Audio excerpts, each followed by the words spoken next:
ഇന്നത്തെ നമ്മളെ രാവിലത്തെ ഫുഡ് ഉപ്പുമാവാണ് കേട്ടോ. ഉപ്പുമാവും പപ്പടും ഇങ്ങനെയുള്ള കോമ്പിനേഷനുകളൊക്കെ എല്ലായിടത്തും ഉണ്ടോ?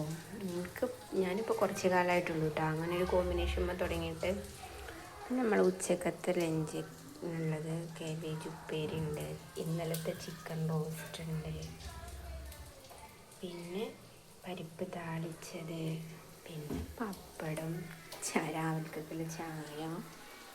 ഇത് സോയാബീനെ വറുത്തുകൊണ്ടിരിക്കുക കേട്ടോ.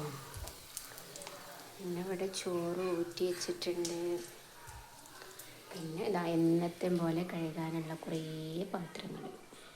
ഇതിങ്ങനെ ഓരോന്നോരോന്ന് എടുത്ത് ആവണത് കഴുകി വെക്കാന്നൊക്കെ പറയും എല്ലാവരും. പക്ഷെ അതൊന്നും ആയി കിട്ടൂല. നിങ്ങളെ അവസ്ഥ ഇങ്ങനെയൊക്കെ തന്നെയാണോ? ഒന്നായിട്ട് പണികളൊക്കെ കഴിഞ്ഞിട്ട് ഫുള്ള് കുന്നുകൂടി കിടക്കും, എന്നിട്ട് പിന്നെ ഒന്നായിട്ട് കഴുകും. അതാണ് എൻ്റെ അവസ്ഥ.